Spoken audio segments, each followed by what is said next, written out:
نحمده ونصلي على رسول الكريم وما بعد فاعوذ بالله من الشیطان الرجیم بسم الله الرحمن الرحیم.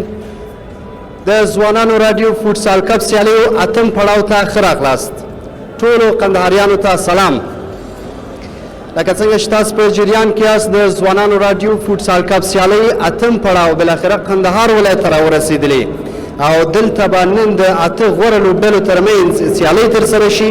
په ټوله کې اووه سیالۍ ترسره کېږي. د سیالیو لومړي پړاو کې څلور سیالۍ دي او په سیم فاینل پړاو کې په ټوله کې بیا درې سیالۍ ترسره کېږي او نن شپه په وطن لوبځای کې د قندهار ولایت اتله لوبډله معلومیږي. لکه څنګه چې تاسو په جریان کې یاست د ځوانانو رادیو فوټسال کپ سیالۍ څه موده وړاندې لومړی پړاو په کابل کې، بیا وروسته په تخار ولایت کې، په بامیان ولایت کې، په مزار ولایت کې، په هرات ولایت کې او د هیواد په ټوله کې په اته ځایونو کې ترسره شولې.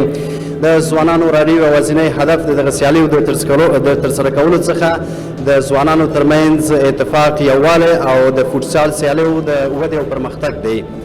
نو نن بالاخره دلته په قندهار ولایت کې دغه مهمې سیالۍ د قندهار د اته مخکښو لوبډلو ترمنځ ترسره کېږي او نن به دلته ولیدل شي چې کومه لوبډله وړه لوبډله ده، کومه لوبډله قهرمانه لوبډله ده او قهرمانۍ ته ځان رسوي. بیا هم یادونه کوم د دغه لوبو نشر هم د ځوانانو رادیو د پاڼې څخه دوستان کولی شي وګوري. د پروګرام په دې برخه کې په قندهار ولایت کې د فوټسال کمیټې د مشر شکرالله څخه هیله کوو چې راشي او خپله وینا ولري.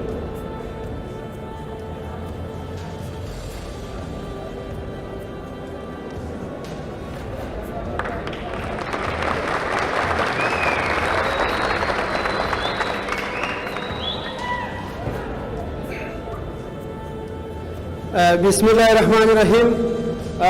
درنو مېلمنو، ښاغلو ورزشکارانو او د ځوانانو د راډیو د مسؤلینو همکارانو په اجازه السلام علیکم ورحمت الله وبرکاتو. ډېر د خوښۍ ځای دی چې په کندهار ولایت کې د وطن په لوبځای کې په لومړي ځل باندې دغسې سیالۍ لکه نن چې تاسو شاهدان یاست جوړیږي. یادې سیالۍ به د ځوانانو د یووالي، د همدلۍ او یو قسم رفاقت، سالم رقابت په خاطر به یادې سیالۍ ترسره کېږي.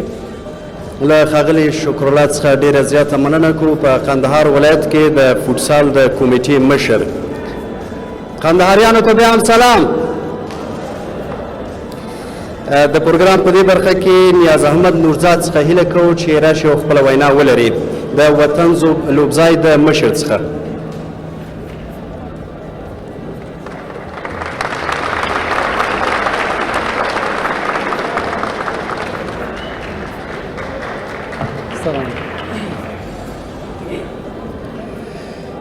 بسم الله الرحمن الرحیم. السلام علیکم و رحمت الله و برکاته. به تمام مهمانان گرامی، ورزشکاران عزیز و تماشاچیان محترم، ټولو ته ښه راغلاست وایو. نن کندهار فوټسال یوه ډېره خطرناکه صحنه تجربه کوي.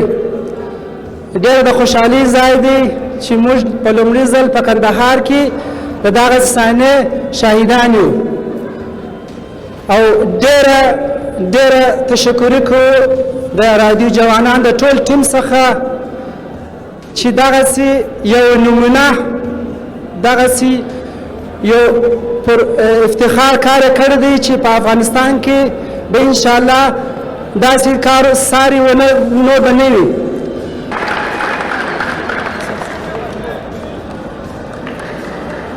له ښاغلي نورزاد څخه ډېر زیاته مننه کوو. واقعا نن قندهاریانو دا ثابته کړله چې د ورزش سره د فوټسال سره مینه لري. ډېر هم تاسو په ځنډ نه پرېږدو. د خپرونې او د پروګرام په دې برخه کې له خپل همکار مصطفی شاه هاشمي څخه هیله کوم چې راشي او تاسو ته د دغه سیالیو په اړه بشپړ معلومات درکړي.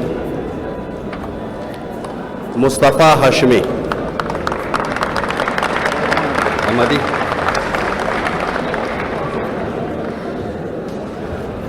بسم الله الرحمن الرحیم. به نام خداوند بخشایشگر و مهربان و با عرض سلام و درود خدمت همه حاضرین در جمنازیوم وطن لوبزای، هواداران، عاشقان فوتسال در ولایت کندهار، در لوی کندهار. السلام علیکم. د ځوانانو راډیو فوټسال کپ سیالیو ته بیا هم ستړي مشئ. د سیم فاینل لومړۍ لوبه عقابان پرچمن د NFC پر وړاندې لومړی پړاو پای ته ورسېد عزیزانو. دوهم پړاو پیل شو. په دوهم پړاو کې لومړۍ لوبه د زیړ رنګ لباس سره عقابان پرچمن او سپین رنګ کالیو سره NFC لوبډلې د یو بل په وړاندې د لوبډګر ته ځي.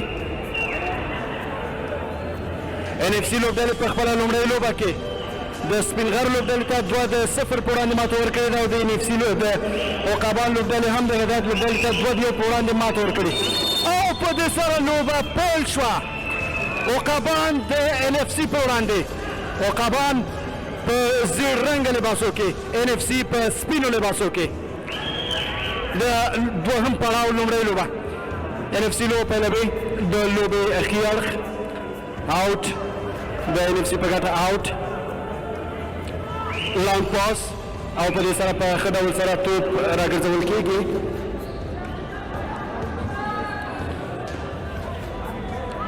د عقابان ښه پرمختګ او په دې سره توپ بلاک کېږي د NFC د لوبغاړو لخوا.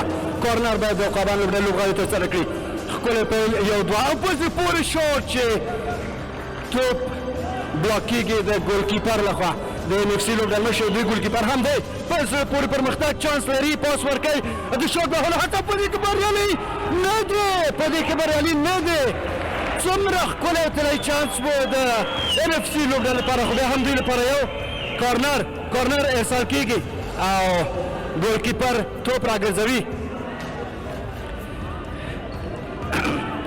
سپین رنګ لباس د NFC لوبډلې دی. د لوبې اړخ تبدیلېږي د لوبې اړخ د NFC په ګټه تبدیلېږي او دلته عقابان دي چې د بال مخه راګرځوي. بیا هم چانس. څومره ښکلی شاټ د ګولکیپر لپاره او څومره ځیرکتیا سره دغه لوبغاړی مخکې راځي د ګول ترسره کېدو مخه نیسي. لوبه بیا هم د عقابانو لوبډله پیلوي. د عقابانو لوبډلې په خپله لومړۍ لوبه کې د هدایت لوبډلې ته 2-1 پر وړاندې ماته ورکړې ده او راغلي دي دغه دوهم پړاو ته. دلته به د NFC په وړاندې خپل بخت وازمایي. به ګورو چې کومه لوبډله پکې بریالۍ لوبډله ده. ډېره مننه شمیر صاحب، تاسو ته سلامونه. او د ځوانانو راډیو د فوټسال کپ سیالیو ټولو لیدونکو ته او دلته راغلي ټول دوستانو ته هم سلامونه. د ځوانانو راډیو فوټسال کپ سیالیو اتم پړاو د په قندهار کې ترسره کېږي او فاینل لوبه پای لوبه د NFC او د نورزاد لوبډلې ترمنځ ترسره کېږي. د NFC لوبډلې په ترکیب کې همت رضا زبی علي سروري عثمان راسي نور آقا ترڅنګ توریالی محب او علی آغا علیار. خو د نورزاد لوبډلې په ترکیب کې مرتضی جمشید حارث منیر باچا نصیر نسیم سپینک حضرت او وکیل لوبېږي. لوبه پیل شوې په را روانو څو شېبو کې به د ځوانانو راډیو د فوټسال کپ سیالیو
Aguarda,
نادره لوبډله وه خپل سیاله لوبډلې په لومړي پړاو کې تحقیره کړه ښه لوبه کړې ده د دغه سیالۍ ګټونکې لوبډله په فاینل کې حضور ولري او د الیکسي په وړاندې به د لوبې ډګر ته ځي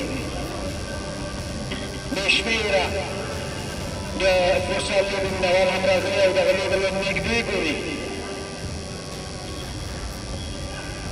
څومره ښه یو پړاو د وطن اکاډمۍ د لوبغاړو تر منځ خو بالاخره نهایي پاس پرمختګ د سیال لوبډلې د دروازې خواته پرمختګ او د لرې ځای څخه شوټ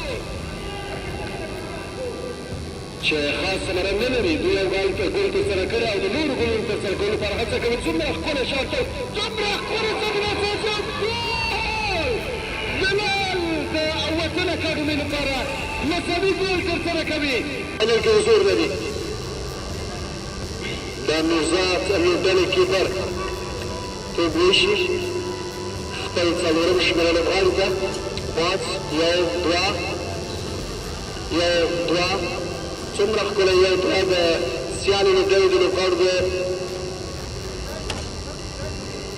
بیا هم وطن اکاډمۍ په پنالټي ضرباتو کې خپل سیال لوبډلې ته ماته ورکړه خو د نوزاد لوبډلې په مقتدرانه ډول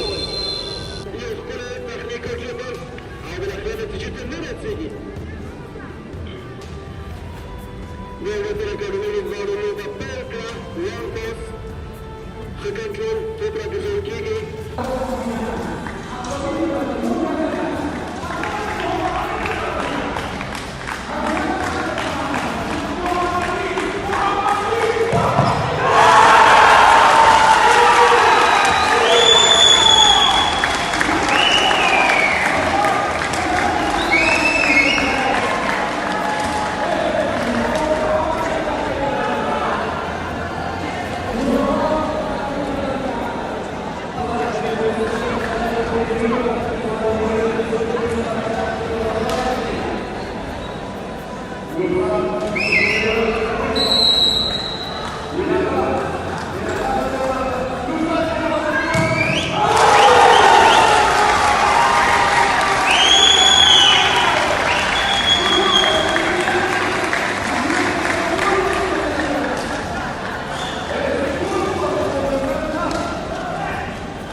Aparentemente,